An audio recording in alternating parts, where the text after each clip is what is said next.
Pakistan super league میں نئی تاریخ رقم 7ویں فرنچائز FKS گروپ نے حیدرآباد کو 175 کروڑ روپے میں خرید لی، جبکہ 8ویں فرنچائز سیالکوٹ کو OZ ڈیولپرز نے ریکارڈ 185 کروڑ روپے میں خریدی۔ بولی کے عمل میں 10 گروپ شرکت کر رہے تھے، تاہم علی ترین گروپ نیلامی سے عین وقت پر دستبردار ہو گیا۔ چیئرمین محسن نقوی نے دونوں ٹیموں کے مالکان کو مبارکباد دی، کہا حیدرآباد اور سیالکوٹ کی شمولیت فخریہ لمحہ ہے۔ تقریب کے آغاز میں چیئرمین PCB محسن نقوی نے رائزنگ اسٹار ایشیا کپ جیتنے والی ٹیم کو 9 کروڑ روپے کی انعامی رقم دی۔ ہانگ کانگ سکسرز جیتنے والی ٹیم کو 1 کروڑ 85 لاکھ روپے انعام میں دیے گئے۔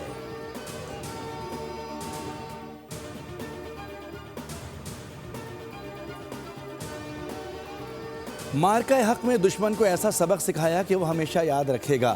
دہشت گردی کے مکمل خاتمے تک ہم چین سے نہیں بیٹھیں گے۔ خوارج کو ہمسایہ ملکوں کی جانب سے سپورٹ دی جا رہی ہے۔ وزیراعظم شہباز شریف کی کوئٹہ میں سیاسی رہنماؤں سے گفتگو اور ایکسپریس وے کی تقریب سے خطاب، کہا کہ فیلڈ مارشل کی قیادت میں افواج پاکستان دہشت گردی کے خلاف جنگ میں پرعزم ہے۔ دہشت گردی کے باعث بلوچستان میں بے پناہ مشکلات کا سامنا کرنا پڑا۔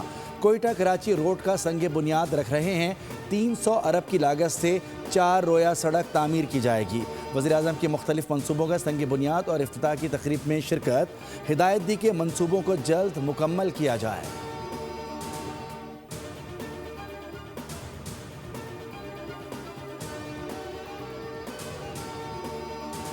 قومی سلامتی پر زیرو ٹالرنس پالیسی ہے۔ خود مختاری اور علاقائی سالمیت کا تحفظ پاک فوج کا اولین مشن ہے۔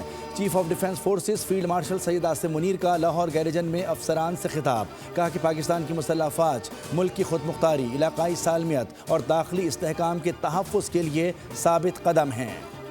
ISPR کے مطابق فیلڈ مارشل سید عاصم منیر نے لاہور گیریجن کا دورہ کیا، جہاں انہیں آپریشنل تیاریوں پر بریفنگ دی گئی۔ فیلڈ مارشل نے تربیتی مشقوں کا جائزہ لیا، مستقبل کی جنگوں کے حوالے سے تیاریوں اور جدت اپنانے پر زور، کھیلوں اور تفریحی سہولتوں کو سراہا۔ فیلڈ مارشل نے CMH لاہور میں ہائی کیئر سینٹر کا بھی دورہ کیا، طبی عملے اور انتظامیہ کی خدمات کی تعریف کی۔